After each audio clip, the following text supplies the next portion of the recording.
Chapter 2. Assumptions become facts. Men believe in the reality of the external world because they do not know how to focus and condense their powers to penetrate its thin crust. This book has only one purpose: the removing of the veil of the senses, the travelling into another world. To remove the veil of the senses, we do not employ great effort. The objective world vanishes by turning our attention away from it. We have only to concentrate on the state desired in order to mentally see it, but to give it reality so that it will become an objective fact, we must focus attention upon the invisible state until it has the feeling of reality. When, through concentrated attention, our desire appears to possess the distinctness and feeling of reality, we have given it the right to become a visible, concrete fact. If it is difficult to control the direction of your attention while in a state akin to sleep, you might find gazing fixedly into an object very helpful. Do not look at its surface, but look into and beyond any plane object, such as a wall, a carpet, or any other object which possesses depth. Arrange it to return as little reflection as possible. Imagine then that in this depth you are seeing and hearing what you want to see and hear, until your attention is exclusively occupied by the imagined state. At the end of your meditation, when you awake from your controlled waking dream, you feel as though you had returned from a great distance. The visible world which you had shut out returns to consciousness, and by its very presence informs you that you have been self-deceived into believing that the object of your contemplation was real. But if you know that consciousness is the one and only reality, you will remain faithful to your vision, and by this sustained mental attitude confirm your gift of reality and prove that you have the power to give reality to your desires, that they may become visible, concrete facts. Define your ideal and concentrate your attention upon the idea of identifying yourself with your ideal. Assume the feeling of being it, the feeling that would be yours were you already the embodiment of your ideal. Then live and act upon this conviction. This assumption, though denied by the senses, if persisted in, will become fact. You will know when you have succeeded in fixing the desired state in consciousness by simply looking mentally at the people you know. In dialogues with yourself, you are less inhibited and more sincere than in actual conversations with others. Therefore, the opportunity for self-analysis arises when you are surprised by your mental conversations with others. If you see them as you formerly saw them, you have not changed your concept of self, for all changes of concepts of self result in changed relationship to your world.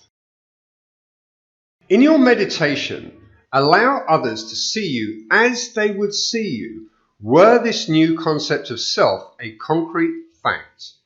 You always seem to others an embodiment of the ideal you inspire. Therefore, in meditation, when you contemplate others, you must be seen by them mentally as you would be seen by them physically were your concept of self an objective fact.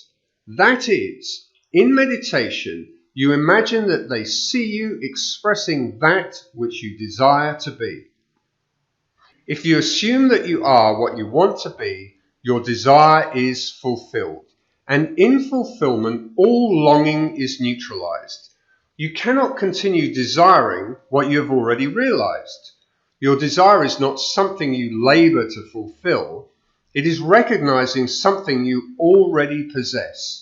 It is assuming the feeling of being that which you desire to be.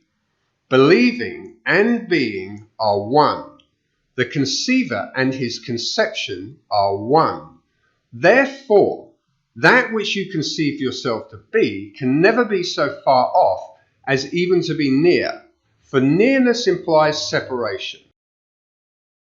If thou canst believe, all things are possible to him that believeth. Being is the substance of things hoped for, the evidence of things not yet seen. If you assume that you are what you want to be, then you will see others as they are related to your assumption. If, however, it is the good of others that you desire, then in meditation you must represent them to yourself as already being that which you desire them to be. It is through desire that you rise above your present sphere, and the road from longing to fulfillment is shortened as you experience in imagination what you would experience in the flesh, were you already the embodiment of the ideal you desire to be. I have stated that man has, at every moment of time, the choice before him which of several futures he will encounter. But the question arises, how is this possible when the experiences of man, awake in the three-dimensional world, are predetermined, as his observation of an event before it occurs implies? This ability to change the future will be seen if we liken the experiences of life on earth to this printed page. Man experiences events on earth singly and successively in the same way that you are now experiencing the words of this page.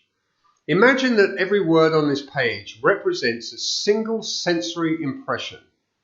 To get the context, to understand my meaning, you focus your vision on the first word in the upper left-hand corner, and then move your focus across the page from left to right, letting it fall on the words singly and successively. By the time your eyes reach the last word on the page, you've extracted my meaning. Suppose, however, on looking at the page with all the printed words thereon equally present, you decided to rearrange them. You could, by rearranging them, tell an entirely different story. In fact, you could tell many different stories. A dream is nothing more than uncontrolled four-dimensional thinking, or the rearrangement of both past and future sensory impressions. Man seldom dreams of events in the order in which he experiences them when awake.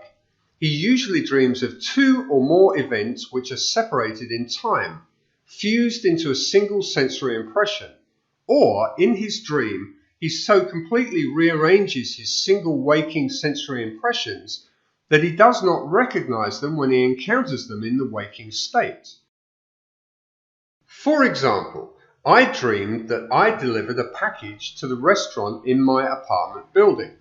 The hostess said to me, "You can't leave that there." Whereupon the elevator operator gave me a few letters, and as I thanked him for them, he in turn thanked me. At this point, the night elevator operator appeared, and he waved a greeting to me.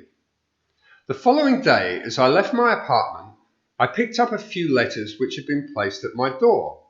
On my way down, I gave the day elevator operator a tip and thanked him for taking care of my mail, whereupon he thanked me for the tip. On my return home that day, I overheard a doorman say to a delivery man, "You can't leave that there." As I was about to take the elevator up to my apartment, I was attracted by a familiar face in the restaurant, and as I looked in, the hostess greeted me with a smile. Late that night, I escorted my dinner guests to the elevator, and as I said goodbye to them, the night operator waved goodnight to me.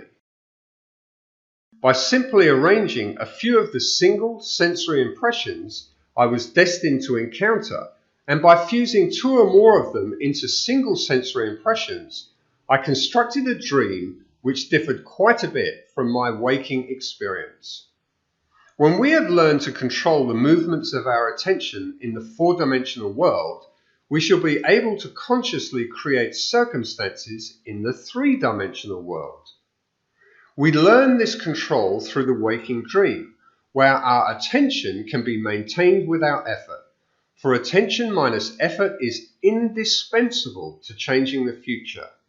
We can, in a controlled waking dream, consciously construct an event which we desire to experience in the three-dimensional world.